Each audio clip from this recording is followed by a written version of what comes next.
Hello, hello, hello. Thank you for joining me. I wasn't going to show myself today because I'm having a bad hair day and I have my turban on, but I will show myself briefly just to say hello. Hello, hello, hello. I'm going to be doing a cooking video today. And I'm going to be making sausage and tomato gravy. It's an old meal from the days of my grandma and my mother showing me how to make those old-fashioned meals. I started out with frying a little bit of bacon to give it the flavor that it needs. And I'm going to be using sausage, onions, and tomatoes to make a quick meal for me and my husband. It's going to be over rice, and I have my rice boiler over there ready. And I'll be going along with this recipe and pausing it when I have to and then coming back to you. So I'll be back to you in just a moment.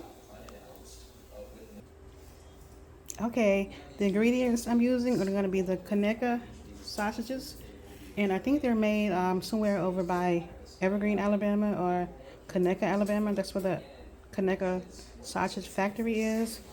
And I've cut the sausage up, and I have the onions right here, and I have the tomatoes. And I'm going to go ahead and add the tomatoes to my skillet.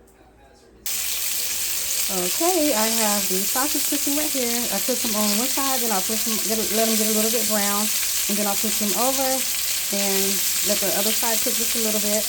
And then I'm going to add the onion and let the onion, stir in the onion, let the onion fry alongside the sausage.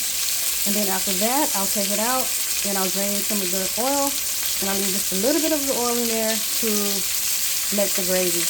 Just add a little bit of the oil to make the gravy, and then I'll pour the tomatoes over top of that. And I'll be back.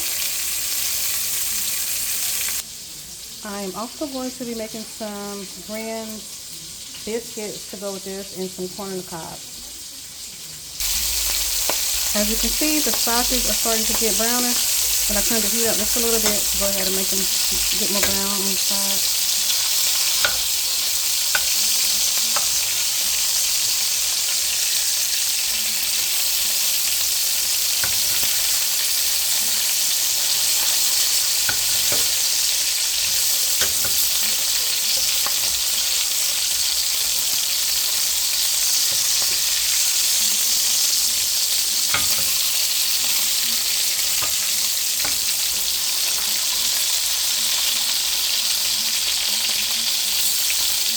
And I decided to go ahead and drain the sausage on a plate with some paper towel right here and get the grease off of it. And then I'll pour the majority of the grease out. And then I'll put the onions in and saute the onions. And then I add a little bit of flour for the gravy.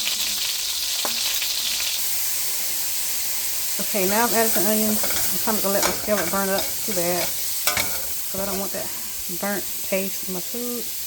I'll be right back. So I'm sauteing the bacon, and it has the bacon drippings and the sausage drippings that are mixed in with the onions. Then I'm going to add a little bit of all-purpose flour.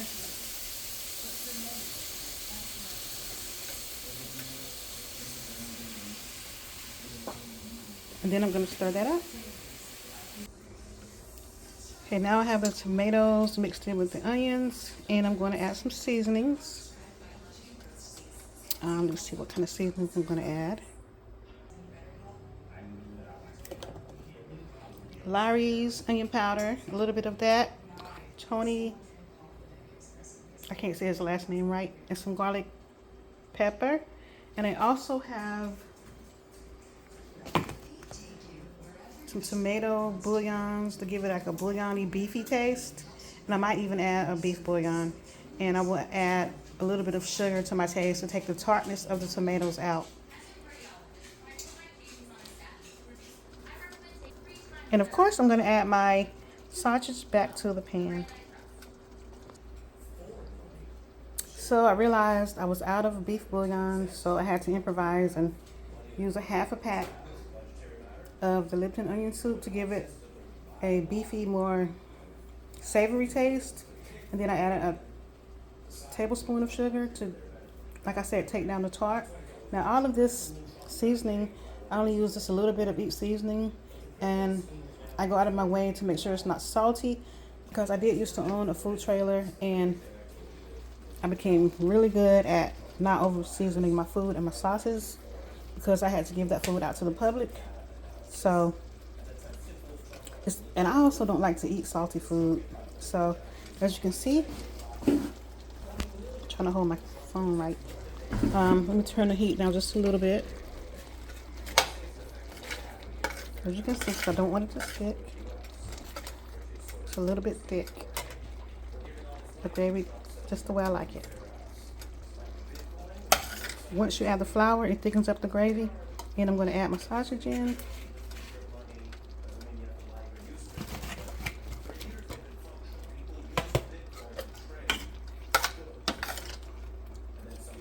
Then I turn it on. Maybe I might have to add just a little bit of water to thin it out just a little bit. But I'm going to put the sausage in and just put a top on this and let it simmer down on a very, very low heat. And I have my rice over there cooking.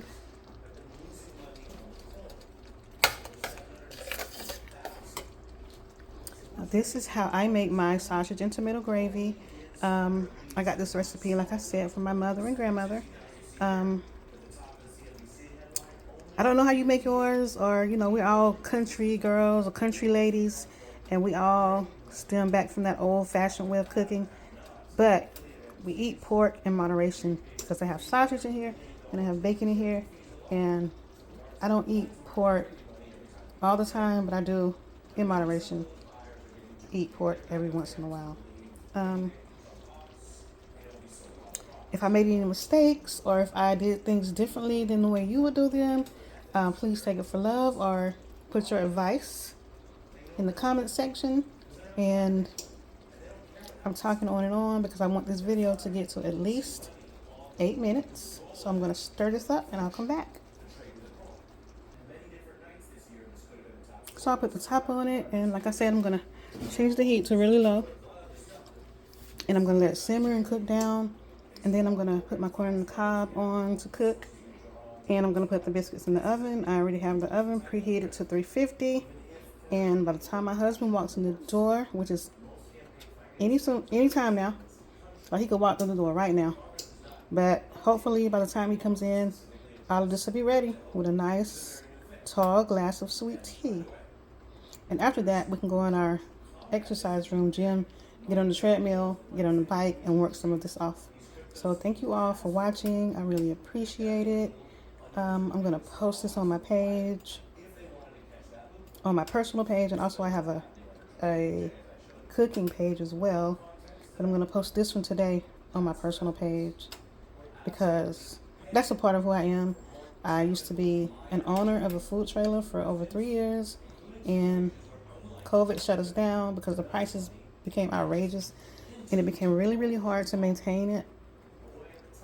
But I still enjoy cooking every once in a while. I have an empty nest now.